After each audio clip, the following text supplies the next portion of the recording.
Assalamualaikum warahmatullahi wabarakatuh. Berjumpa lagi dengan AF19 Channel yang selalu menemani Bapak Ibu atau teman-teman semua dalam belajar baik P3K maupun CPNS. Jangan lupa subscribe, like, share, dan selalu support channel ini agar saya semakin bersemangat untuk memberikan soal-soal P3K maupun CPNS. Jika Bapak Ibu mau request, silahkan tulis di kolom komentar. Nanti akan saya buatkan dan akan saya bahas di channel ini. Kali ini saya akan membahas soal-soal tes P3K tahap 2 hari yang kedua berdasarkan informasi yang ikut tes P3K tahap 2. Baik, langsung saja kita ke soal-soalnya. Soal yang pertama, kemampuan peserta didik untuk membina hubungan dan kemampuan memotivasi diri termasuk kecerdasan. A. Kognitif, B. Emosional, C. Sosial, D. Moral, E. Pengetahuan. Nah, di sini yang termasuk kecerdasan, kemampuan peserta didik untuk membina hubungan dan kemampuan memotivasi diri termasuk kecerdasan. Nah, baik, mari kita bahas opsi-opsi yang ada di sini. Jadi, opsi yang A, kognitif, itu sama dengan memecahkan masalah. Dan yang B, emosional. Jadi emosional itu sama dengan kemampuan peserta didik untuk menerima, menilai, mengelola, serta mengontrol emosi dirinya dan orang lain di sekitarnya. Dan yang C, sosial. Jadi sosial itu perilaku atau tindakan individu yang dianggap baik oleh kebanyakan masyarakat. Dan yang D, moral. Moral sama dengan ajaran tentang baik buruknya perbuatan, perilaku, akhlak yang dimiliki setiap orang. Dan yang E, pengetahuan.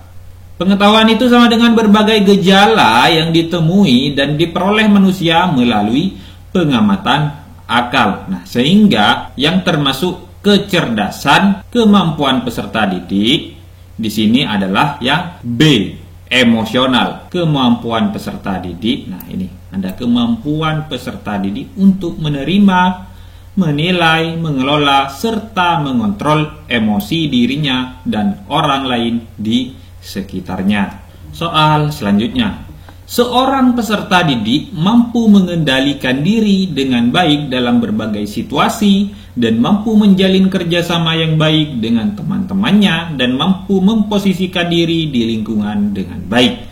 Peserta didik tersebut memiliki kecerdasan yang A, moral, B, spiritual, C, sosial emosional, D, kognitif, dan E, komunikatif. Ditanyakan, peserta didik memiliki kecerdasan apa? Mari kita bahas dari opsi A sampai dengan opsi E. Yang A, moral. Jadi moral itu sama dengan akhlak dan etika. Sedangkan spiritual itu sama dengan menyebutkan pada suatu tindakan manusia dan seringkali dikaitkan pada ritual-ritual tertentu. Dan yang C, sosial emosional. Jadi sosial emosional itu sama dengan mampu menjalin hubungan dan kerjasama yang baik dengan lingkungan sekitar. Nah, mampu menjalin hubungan dan kerjasama yang baik dengan lingkungan sekitar. Dan yang D, kognitif, sama dengan pemecahan masalah. Dan yang E, komunikatif, itu sama dengan saling berhubungan. Sehingga kita sudah mengetahui jawabannya di sini. Mampu menjalin kerjasama yang baik dengan teman-temannya dan mampu memposisikan diri di lingkungan dengan baik. Berarti jawaban yang paling tepat adalah yang C, emosional. Nah, seperti itu Bapak Ibu. Soal selanjutnya, cara yang paling cepat dan akurat yang digunakan untuk mengidentifikasi kesulitan belajar peserta didik yang bersumber dari faktor sosial adalah A, sosiometri, B, angket, C, wawancara, D, brainstorming, E, pengamatan. Mari kita cari tahu dari opsi A sampai dengan opsi E. Nah, apa itu sosiometri, apa itu angket, apa itu wawancara, brainstorming, dan pengamatan. Nah, jadi yang sosiometri itu adalah alat untuk meneliti struktur sosial dari suatu kelompok individu dengan dasar penelaahan terhadap relasi sosial dan status sosial dari masing-masing anggota kelompok yang bersangkutan. Dan yang B, angket. Nah, angket, apa itu angket? Jadi angket itu pengumpulan data dengan cara mengajukan pertanyaan tertulis. Dan C, wawancara. Jadi wawancara itu kegiatan tanya jawab dua individu atau lebih. Dan yang D, brainstorming. Brainstorming merupakan metode untuk memunculkan penyelesaian masalah yang kreatif dengan mendorong anggota kelompok untuk melemparkan ide sembari menahan kritik atau penilaian. Dan yang E, pengamatan. Nah, apa itu pengamatan? Jadi pengamatan itu sama dengan observasi terhadap suatu objek yang diamati. Jadi cara yang paling cepat dan yang digunakan untuk mengidentifikasi kesulitan belajar bersumber dari faktor sosial, yaitu sosiometri. Jawabannya yang A, sosiometri. Soal selanjutnya. Di suatu kelas, mayoritas siswa memerlukan informasi tentang gender. Maka desain layanan bimbingan dan konseling adalah yang A, layanan responsif, B, layanan studi kasus, C, layanan konseling klasikal, D, layanan bimbingan klasikal, E, layanan kelompok. Nah, mari kita cari tahu dari opsi A sampai dengan opsi E. Jadi layanan responsif itu sama dengan pemberian bantuan kepada peserta didik yang memerlukan pertolongan segera supaya tidak menimbulkan gangguan dalam proses pencapaian tugas-tugas perkembangannya. Sedangkan layanan studi kasus itu sama dengan metode untuk mempelajari keadaan dan perkembangan peserta didik secara mendalam dengan tujuan membantu peserta didik untuk mencapai penyesuaian yang lebih baik. Layanan konseling klasikal itu sama dengan terbatas dalam pemberian layanan kepada siswa dalam suatu kelompok. Dan layanan bimbingan klasikal itu sama dengan layanan yang diberikan secara berkelompok atau pada situasi kelompok. Jadi, jawaban yang paling tepat adalah yang D, layanan bimbingan klasikal. Soal selanjutnya.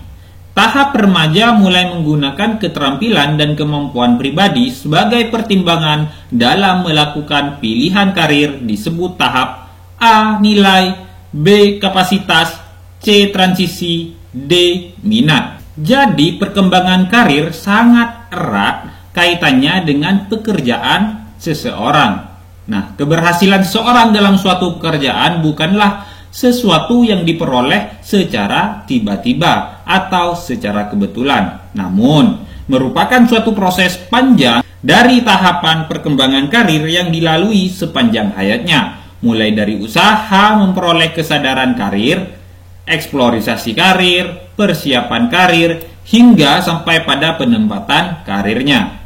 Nah, berdasarkan Taylor and Walsh pada tahun 1979 menyebutkan bahwa kematangan karir individu diperoleh manakala ada kesesuaian antara perilaku karir dengan perilaku yang diharapkan pada umur tertentu. Adapun yang dimaksud dengan perilaku karir yaitu segenap perilaku yang ditampilkan individu dalam usaha menyiapkan masa depan untuk memperoleh kematangan karirnya. Sehingga yang A, nilai, sudah pasti salah. Yang C, transisi, juga salah. Dan yang D, minat, salah. Jadi yang benar adalah kapasitas. Soal selanjutnya. Di sebuah SMA N10, guru bimbingan dan konseling menempel hasil sosiometri siswa kelas 11 di dalam ruangan BK. Yang dilakukan guru tersebut, yang A, benar karena hasil sosiometri harus diketahui siswa. Yang B, salah karena guru tersebut melanggar asas BK yaitu kerahasiaan. Yang C, benar karena hasil sosiometri tersebut dapat dijadikan kelengkapan administrasi BK. Dan yang D, salah karena hasil sosiometri tersebut dapat dibaca oleh siapa saja. Jadi, sosiometri itu cara untuk mengukur tingkat keterkaitan antara orang-orang. Pengukuran keterkaitan dapat berguna tidak hanya dalam penilaian perilaku dalam kelompok, tetapi juga untuk intervensi yang membawa perubahan positif dan untuk menentukan tingkat perubahan. Dalam kelompok kerja, sosiometri dapat menjadi alat yang ampuh untuk mengurangi konflik dan peningkatan komunikasi karena memungkinkan kelompok untuk melihat dirinya secara objektif dan menganalisis dinamika tersendiri. Ini juga merupakan alat yang ampuh untuk menilai dinamika dan perkembangan dalam kelompok, dikhususkan untuk terapi atau pelatihan. Jadi, guru BK menempel hasil sosiometri siswa kelas 11 di dalam ruangan BK itu salah karena guru tersebut melanggar asas BK, yaitu kerahasiaan. Soal selanjutnya. Siswa kelas A merupakan siswa yang cukup aktif dalam kegiatan diskusi. Oleh karenanya, guru BK memilih teknik think, pair, and share sebagai metode penyampaian materi dalam layanan klasikal. Persoalan yang ada adalah durasi waktu yang dibutuhkan mengingat langkah ketiga yang membutuhkan waktu cukup lama. Solusi yang dapat diberikan adalah apakah yang A menunjuk satu pasangan untuk menyampaikan hasil diskusi sebagai perwakilan, sedangkan pasangan lain mengkritisi? Apakah yang B membagi kelompok kecil terdiri dari beberapa pasangan?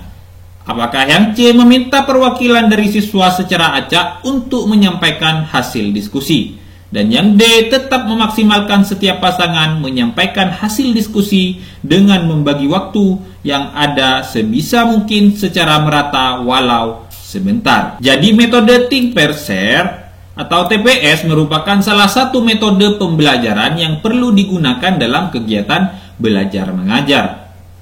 Karena metode think, pair, share atau TPS ini dirancang untuk mengajak siswa mencari jawaban yang terhadap suatu pertanyaan dari suatu konsep melalui suatu kelompok, sehingga jawaban yang paling tepat adalah yang B, membagi kelompok kecil terdiri dari beberapa pasangan. Soal selanjutnya. Wawancara sebagai alat untuk mengumpulkan data yang tidak bisa dilakukan dengan metode lain. Maka, wawancara berfungsi sebagai apakah yang A metode primer, yang B metode pelengkap, yang C metode tersier, D metode kriterium, dan yang E metode terpadu. Jadi pada penelitian wawancara dapat berfungsi sebagai metode primer, pelengkap atau sebagai kriterium. Sebagai metode primer, data yang diperoleh dari wawancara merupakan data yang utama guna menjawab permasalahan penelitian. Sebagai metode pelengkap, wawancara berfungsi sebagai pelengkap metode lainnya yang digunakan untuk mengumpulkan data pada suatu penelitian. Sebagai kriterium, wawancara digunakan untuk menguji kebenaran dan kemantapan data yang diperoleh dengan metode lain. Itu dilakukan misalnya untuk memeriksa apakah para kolektor data memang telah memperoleh data dengan angket kepada subjek suatu penelitian. Untuk itu dilakukan wawancara dengan sejumlah sampel subjek tertentu. Sehingga jawaban yang paling tepat adalah yang A, metode primer. Baik, sekian dulu video kali ini. Semoga video ini bermanfaat. Semoga Bapak Ibu lolos P3K tahun ini. Semoga tesnya lancar. Wassalamualaikum warahmatullahi wabarakatuh.